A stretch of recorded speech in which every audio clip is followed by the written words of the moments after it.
교과 공부와 비교과 활동, 해야 할 건 많은 고1 학생들의 우선순위는 안녕하세요. 분당 입시 네, 이경화입니다. 김지현입니다. 이제는 중간고사 준비 한참인데요.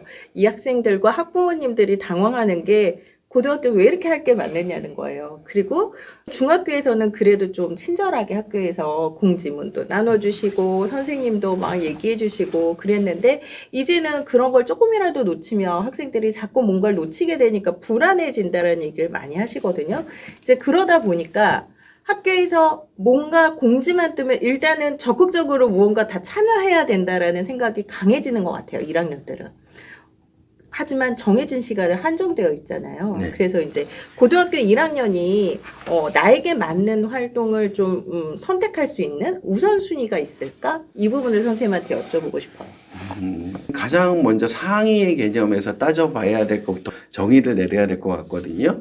일단 고등학교 생활은 크게 교과랑 비교과로 나뉘잖아요. 네. 그렇게 했을 때 비교과 활동이 아무리 본인의 진로에 맞고 아무리 좋아 보인다고 하더라도 내 교과에 뭔가 타격을 줄 만큼의 비중이다라고 하면 저는 과감하게 쳐내야 된다라고 생각을 하거든요. 오늘도 선생님 이거 네, 그렇죠. 네. 정말 내신이라고 네. 대변되는 교과 성적이 흔들리게 되면 아무리 뛰어난 비교과라고 하더라도 뛰어넘을 수 없거든요. 그러니까 뭔가 딱 교과 점수에서 뛰어넘을 수 있는 범위값, 레인지 값이 있거든요.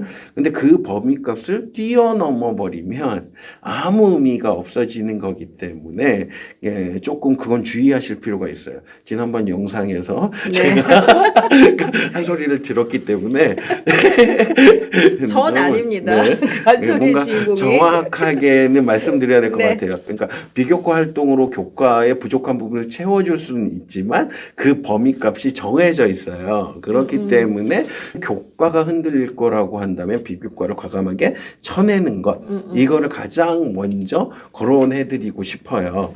그리고 교과라고 하는 부분에 있어서 그럼 구체적으로 뭘 따져봐야 되는가라고 하는 거에서 보게 되면 고등학교에 오면서부터 중간, 기말 그리고 수행이잖아요. 네네. 그리고 최근에 보게 된다라고 하면 수행평가 반영 비율이 한 3, 4년 전에는 한 많아봐야 30%이 정도였거든요.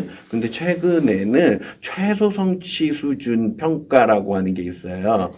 네, 최소 성취 수준을 못 달성한 학생은 추가로 방학 중에 보충 학습을 시켜줘야지 이수 처리가 되거든요. 고교학점제하고 더불어서.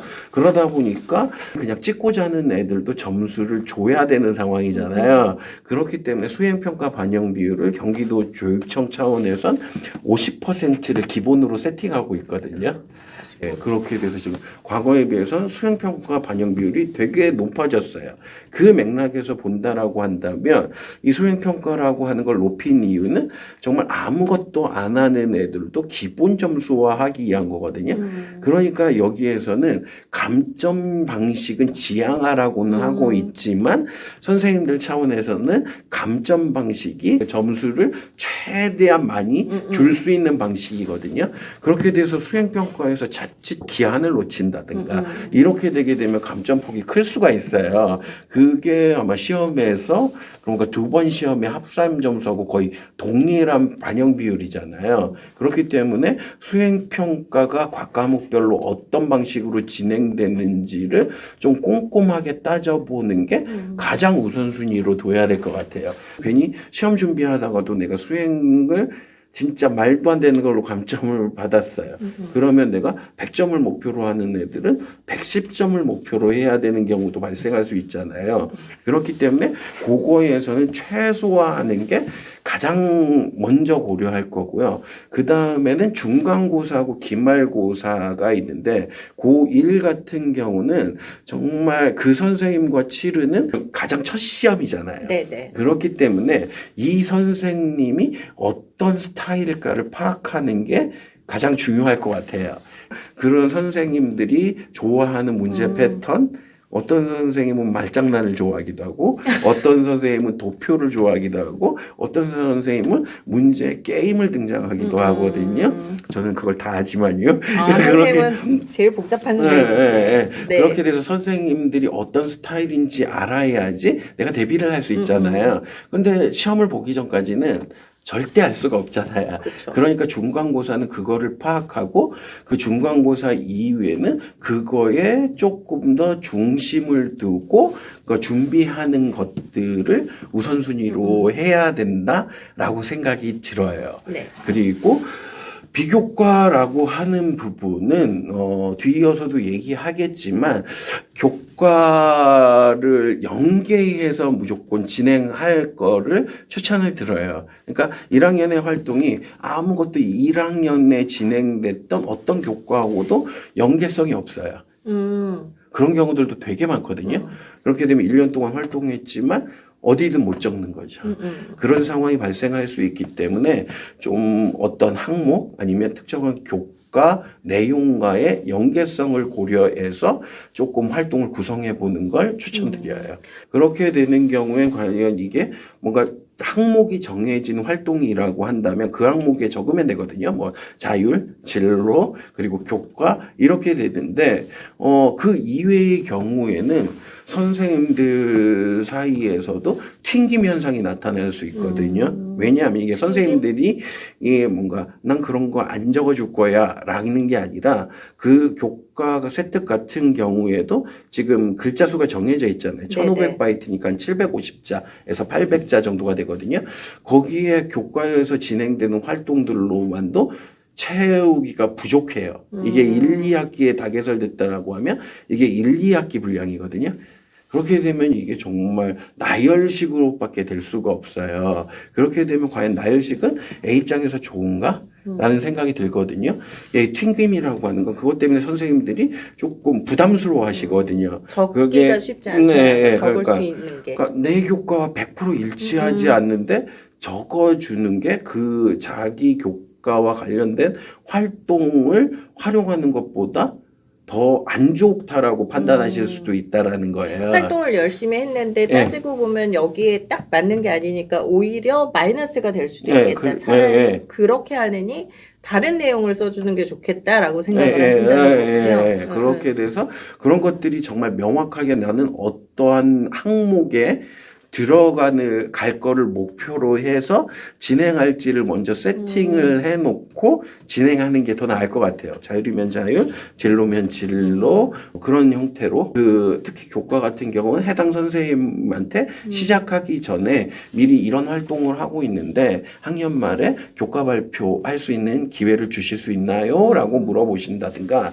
이런 것들이 좀 적극적으로 필요하다라는 거죠. 지금 현재 이제 1학년들은 다양한 경험을 해야 되고 다양한 도전을 해야 되는 시기고 명확하게 진로에 맞는 활동이면 좋지만 그게 아닌 경우에도 일단은 학생들이 손들고 들어오잖아요. 그런 것들이 아까도 얘기했듯이 맨 처음에 생각할 게 교과가 성적. 흔들리면 안 돼요. 그게 너무 부담스럽다라고 하면 과감하게 쳐내야 되는 거죠. 근데 이게 흔들리진 않을 것 같아요.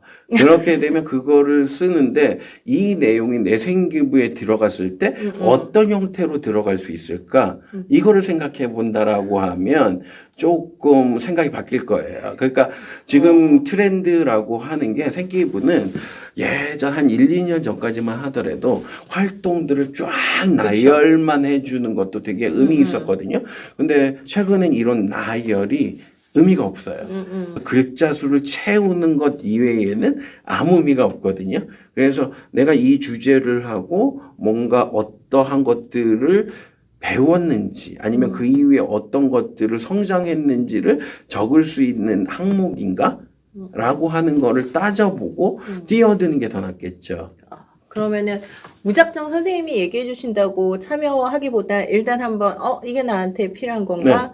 내가 이걸 했을 때 오히려 공부하는데 지장이 되진 않을까? 이런 부분들을 좀 고려해서 들어가라는 얘기시네요. 네네. 결국은 오늘도 변함없이 교과 성적이 일단 1순위입니다. 모든 활동을 할 때 교과 성적이 흔들릴까 안 흔들릴까 이 부분을 좀 생각하셔야 된다고 선생님 말씀해 주셨고요. 두 번째는 이제 수행평가 놓치지 말라고. 다른 활동들도 중요하지만 중학교 때 잘못 습관이 들면 사실 수행평가 별거 아니라고 생각을 하는 학생들도 있거든요. 하지만 고등학교에서는 수행평가가 정말 중요하고 1점 가지고 등급이 그러니까 속된 말로 다음 등급 문 열고 들어가느냐 아니면 내가 원하는 등급 문을 닫느냐의 차이가 될 수 있어서 그 부분을 좀 고려하셔야 될 것 같고 세 번째는 내가 비교과 이거를 해서 대체 어느 항목에다가 쓰여질 수 있을지를 한 번은 큰 틀에서 그림을 그려본 다음에 그 다음에 도전을 해보시면 좋을 것 같습니다. 한 가지만 더 붙여도 네네. 될까요? 좀 재미있는 얘기인데 저희 학교에 야구부가 있잖아요. 네, 야구부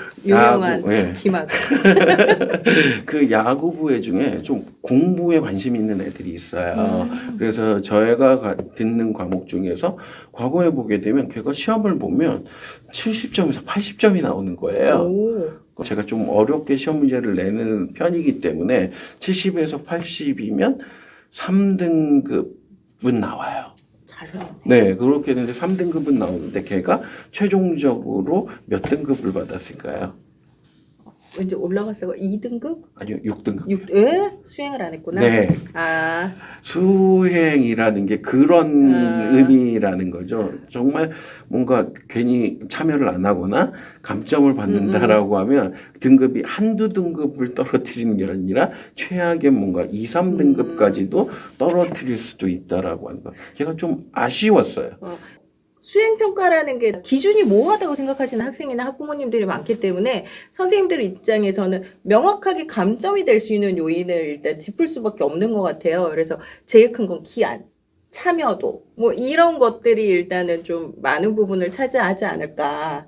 그래서 그 부분까지 꼭 챙겨야 된다는 거. 특히 이제 이렇게 얘기하면 좀 남녀 차별 같지만 우리 남학생 여러분들. 맞아요. 네, 꼭 이거는 당연한 거기 때문에 기한이나 이런 부분을 꼭 챙기셨으면 좋을 것 같습니다. 네.